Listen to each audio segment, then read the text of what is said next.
नारायणाय नमः। भक्तों, आप सभी को वैशाख माह के कृष्ण पक्ष की एकादशी की बरूथिनी एकादशी तिथि की ढेर सारी शुभकामनाएं। तो आज इस वीडियो में हम बात करेंगे आने वाली एकादशी की। आने वाली जो एकादशी है ना, और बरूथिनी एकादशी, यह सौभाग्य देने वाले एकादशी है। सौभाग्य कैसा? ऐसा सौभाग्य कि यदि कोई अभागी नहीं स्त्री बरूथिनी एकादशी का एक व्रत मंत्र कर ले, उसका सौभाग्य जाग जाता है कि संतान पाया जाता है। जिसको अव्वों की प्राप्ति नहीं हो रही, या जिसके हाथों की लकीरों में दुर्भाग्य हो या कहीं की दुआ हो, तो वह दोग हुई मिट जाता है। एकादशी के प्रताप से सौभाग्य जागृत होता है। बरूथिनी एकादशी सौभाग्य को जगाने वाली है, आपके जीवन की सभी दुखों का अंत करने वाली है। एकादशी आपके जीवन में आर्थिक परेशानी चल रही है तो वृथिनी एकादशी इसका एक उत्तम उपाय हो सकता है। एकादशी इसका एक उत्तम उपाय हो सकता है। आपके जीवन में क्लेश चल रहा है और मोक्ष की कामना करते हैं, तो इससे बड़ा कोई उपाय हो नहीं सकता। आज के इस वीडियो में हम बात करेंगे कि इस एकादशी का व्रत करना किस तरह से है, इसमें किस चीज के दान का भी पूजा का विधान है, इस व्रत के नियम क्या है, इस एकादशी में कुछ चीजों को त्यागना होता है, और असली एकादशी में कुछ ऐसी चीज हैं जिनका आपको सेवन नहीं करना होता है या प्रयोग नहीं करना होता है। वह कौन सी वस्तु में है, कौन सी चीज है जिनको आप इस एकादशी में एक दिन पहले ही त्याग देंगे? इसके नियम क्या रहेंगे? किस विधि से इस व्रत को करना चाहिए, इस पूजन से इसको करना चाहिए, दान क्या रहेंगे, कारण कब होगा, कैसे होगा, क्या समय रहेगा, एकादशी व्रत किस दिन यह करना है, शुभ मुहूर्त क्या रहेगा, पूजा का समय क्या रहेगा। आपको बता दें कि अब आपको व्रत करना कब है और पारण करना कब है। एकादशी तिथि जो है ना, यह आरंभ हो रही है 23 अप्रैल को शाम को 4:45 पर, और यह 24 अप्रैल को दोपहर को 2:32 पर समाप्त हो जाएगी। मां के अनुसार 24 अप्रैल को व्रत रखा जाएगा। दिन रहेगा गुरुवार का, क्योंकि सूर्य के मुख से एकादशी है, और 2:32 के बाद द्वादशी भी आ जाएगी, तो यह द्वादशीय योग्यता व्रत हो जाएगा। इसीलिए आपको व्रत करना है। 24 अप्रैल पूजन के लिए शुभ समय रहेगा। ब्रह्म मुहूर्त में आप कर सकते हैं। 4:30 से 5:15 का समय रहेगा। प्रातः संध्या के समय आप कर सकते हैं। 5:45 से 7:30 तक उत्तम समय रहेगा। इसके बाद आप 8 बजे से और 11 बजे के बीच में भी पूजन कर सकते हैं। उत्तम रहेगा। आप जो पूजन नहीं करेंगे वह समय रहेगा 1:30 से और 3 बजे तक, क्योंकि गुरुवार का दिन है और इस समय पर इस दिन राहु काल होता है। राहु काल में किसी भी प्रकार का पूजा पाठ जो है आरंभ नहीं किया जाता है। इस समय में आप पूजन कीजिएगा। पारण की बात करें, देखिए पारण का जो मूल सिद्धांत है वह यह कहता है कि पारण आपको द्वादशी तिथि में करना चाहिए, सूर्य उदय के बाद करना चाहिए, और द्वादशी तिथि के पहले 5:30 में नहीं करना चाहिए। क्योंकि वह परिभाषा का समय होता है। यह मूल सिद्धांत है जिनको आपको अवश्य रूप से पालन करना चाहिए, और उसके बाद ही आपको पालन करना चाहिए। इन सिद्धांतों को ध्यान में रखते हुए जो पारण के लिए सर्वोत्तम समय बनता है और जल्दी से जल्दी समय बनता है, वह बनता है 24 को। आप अगर व्रत कर रहे हैं तो 25 तारीख को 5:58 से और 8:21 यह उत्तम समय है। इसमें आप पालन कर लीजिएगा, बहुत ही कल्याणकारी रहेगा। यह जानकारी एकादशी के बारे में जानकारी थोड़ी भी अच्छी लगी हो तो कृपया लाइक अवश्य कीजिए। करते हैं कि इस एकादशी का पूजन अपने कैसे करना है। साथ ही एकादशी को जो व्रत करते हैं या वर्तनी एकादशी को व्रत जो भी करने वाले हैं, उन्हें दशमी तिथि से त्याग कर देना चाहिए। कुछ ऐसे कार्य हैं जो नहीं करना चाहिए, जैसे कांसे से के बर्तन में भोजन करना। यह आप दशमी तिथि को ही, अर्थात व्रत के एक दिन पहले ही बंद कर देंगे। व्रत के एक दिन पहले से आपको कांसे के बर्तन में भोजन नहीं करना चाहिए। मांस वगैरह आदि का सेवन तो आप सभी जानते नहीं करना चाहिए। मसूर की दाल नहीं खाने चाहिए, चने की दाल नहीं खानी चाहिए, आंख हरी सब्जियां नहीं खानी चाहिए, गोंडा का साग जो आता है, चना का साग नहीं खाना है, गोंडा का साग नहीं खाना है, मधु अर्थात शहर प्रयोग नहीं करना है। अब आप कहेंगे पंडित जी, शहर अगर प्रयोग नहीं करना है तो पंचामृत कैसे बनाएंगे?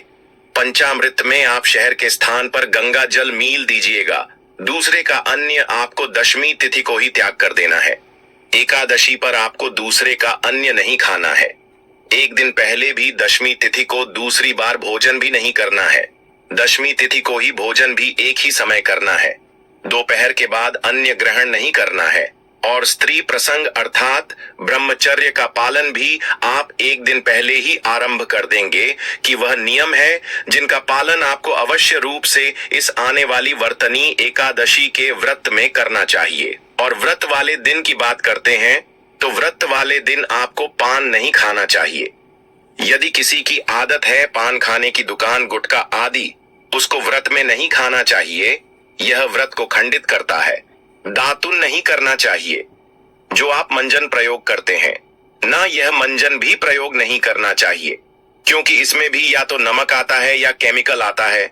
दूसरे की निंदा नहीं करनी चाहिए, दूसरे की चुगली नहीं करनी चाहिए, भाषण का त्याग कर देना चाहिए। और व्रत वाले दिन अगर भोजन की बात करें, आहार की बात करें, तो फल आहार का सेवन करना चाहिए। तेल और अन्य तथा नामक यह तीनों ही चीज इस दिन वर्जित बताई गई हैं। इनका सेवन भी आपको नहीं करना चाहिए। यह वह वस्तुएं हैं जिनका आपको परित्याग करना है, अर्थात में का प्रयोग और बंद कर देना है दशमी तिथि से। और जो एकादशी वाली चीज है कि एकादशी को क्या नहीं खाना है, वह हमने आपको बताइए कि इसका व्रत पूजन कैसे करेंगे। तो एकादशी के व्रत वाले दिन वृद्ध को सूर्य उदय से पहले अवश्य उठ जाना चाहिए। वहां चल रहा है, वैसे तो संभव हो स्नान कीजिए, क्योंकि वैशाख स्नान की महिमा बड़ी अद्भुत है साहब। वैशाख स्नान की महिमा इतनी अधिक है कि इसका जो पुण्य है ना, वह कार्तिक स्नान से भी 1000 गुना अधिक है। और उसको ज्यादातर लोग जानते नहीं है। और इसका कारण भी भगवान श्री हरि विष्णु का एक श्राप है कि यह कहे कि भगवान श्री हरि विष्णु का एक वचन है जो उन्होंने यमराज को दिया था कि महिमा इसका पुण्य सभी मासूम में सर्वोत्तम है। इतने के बाद स्नान आदि करके अपनी पूजा स्थल के साथ सफाई कीजिए और पूजा स्थल पर सामग्री एकत्र करके आसन लगाकर बैठ जाइए। बात आती है कि सामग्री में हमें क्या क्या चाहिएगा, तो सामग्री नोट कर लीजिए। सामग्री में आपके पास होने चाहिए भगवान श्री हरि विष्णु की कोई प्रतिमा या तस्वीर, माधव रूप की अगर तस्वीर आपके पास हो, प्रतिमा हो तो बहुत उत्तम रहेगा, क्योंकि वह साथ में दोनों ही एकादशियों पर आपको भगवान के माधव स्वरूप का पूजन करना चाहिए। एक चौकी, पीला वस्त्र, रोली मोली, पान सुपारी, लौंग, इलायची, धूप में पुष्प की माला, खुले पुष्प चित्र, जानू, तांबे का एक लोटा, यह सामग्री आपको आवश्यक होगी। साथ ही पंचामृत बनाने के लिए कच्चा दूध, दही, घी, शहद और शक्कर, यह 5 चीज पंचामृत बनाने के लिए, क्योंकि एकादशी व्रत है, इसमें शहर प्रयोग नहीं होगा, तो उसके स्थान पर गंगा जल की सारी वस्तुएं आप एकत्र कर लीजिए। सामग्री एकत्र कर लीजिए। तांबे का लोटा लीजिए, उसे बच्चों से मांझी और उसमें पहले गंगा जल भरिए, फिर उसमें शुद्ध जल भर लीजिए। आसन लगाकर बैठ जाइए और पूजन आरंभ कीजिए। एक पुष्प से सभी सामग्री पर और स्थान पर पहले चींटी दीजिए। इसका लाभ यह होगा कि इससे जो स्थान है, जो सामग्री है, वह सभी पवित्र हो। जल के चित्ते दीजिएगा। हम मंत्र पढ़ते हैं, ओम पवित्र हो, पवित्र एवं सर्वण व्यास, मेरे तो कुंडली कक्षा ही हो। इस प्रकार से अपने पवित्रीकरण किया है, शुद्धिकरण किया है। भगवान को विराजमान करेंगे उससे पहले अपने हाथ धो लीजिए। अपने सीधे हाथ पैर जल लीजिए। हास्टल रक्षालन आप तो दीजिए। हाथ धोने के बाद भगवान की स्थापना कीजिए। चौकी बिछाइए। चौकी पर पीला वस्त्र अगर है तो वह भी चाहिए। और भगवान को स्थापित करने से पहले प्रार्थना कीजिए कि हे ईश्वर ही परमात्मा, हम आपके यहाँ आवाहन कर रहे हैं, आप यहाँ विराजमान हो और भगवान की तस्वीर को स्थापित कर दीजिए। यह भाव हो गया कि अपने भगवान को आसान दिया पुष्प के रूप में और भगवान आकर विराजमान हो गए। अब जिन लोगों के यहाँ चौकी नहीं है तो वह अन्यत्र स्थान पर भी भगवान का इसी प्रकार से स्थापना करेंगे। आपके पास जो भी उपयुक्त स्थान है पूजा का, वहां पर आप इसी प्रकार से निवेदन करके पुष्प रखिए और भगवान की तस्वीर या प्रतिमा को स्थापित कीजिए। राखी आप कुछ लोग कहेंगे कि हमारे पास तो पृथ्वी पर है, पूजन करना है। हमें तो हाँ पृथ्वी पर रखकर भी पूजन कर सकते हैं। शुद्धता का ध्यान रखें, अच्छे से साफ सफाई कर लें। किसी का कच्चा मकान भी यदि है ना, तो उसको अच्छे से लिख लीजिए। उस स्थान को जहां अपने भगवान की तस्वीर रखनी है और पुष्प के रूप में आसान दीजिए, वहां पर भगवान की स्थापना कीजिए। वही फल है जो चौकी पर मिलेगा। और कहते हैं कि मुझे स्थान से अंतर नहीं पता, लगता मुझे आपका भाव जानना है। अगर आप भाव से पूजन करेंगे तो मेरे लिए सोने की चौकी पर बिठाने वाला और पृथ्वी पर बिठाने वाला दोनों ही बराबर है, दोनों ही समान। जिसको जितना मैंने दिया है उसको उसी अनुसार मेरा व्रत पूजन करना। स्थापना करने के बाद सामने दीपक रखिए। गीता दिया घी के दिए के नीचे भी आसान दीजिएगा। दीपक को कभी पृथ्वी पर नहीं रखते हैं या कहीं भी सीधा नहीं रखते हैं, आसान देते हैं। और धूप रखिएगा। अब आपको दीपक को प्रचलित कर लीजिए, धूप को प्रचलित कर लीजिए और संकल्प कीजिए।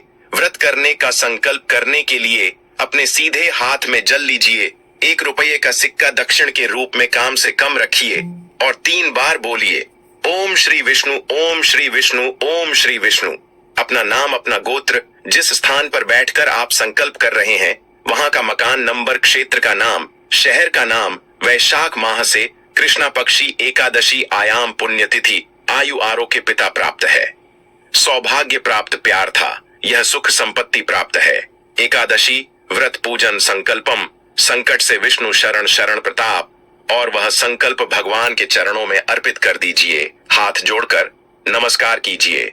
अब आप भगवान का पूजन आरंभ करेंगे। पूजन करने के लिए भगवान के सामने एक पत्र रख दीजिए, कटोरी रख दीजिए या कोई अन्य पत्र जिसमें आप पूजा की सामग्री अर्पित करेंगे। भगवान को पहले पद आर्घ अजमानी कराया जाएगा।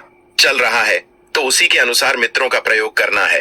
माधव मास की एकादशी में माधव मास का प्रभाव बहुत अधिक देखा गया है, इसीलिए इस प्रकार से हमें पूजन करना चाहिए। श्री शिवाय नमस्तुभ्यम। वैशाख मास के कृष्ण पक्ष की एकादशी को वरुथनी एकादशी कहते हैं। जो व्यक्ति अपने जीवन में एक बार भी वरुथनी एकादशी का व्रत कर लेता है वह सभी पापों से मुक्त हो जाता है और उसे भगवान श्री हरि विष्णु की कृपा और माता लक्ष्मी की कृपा से शुभ फलों की प्राप्ति होती है।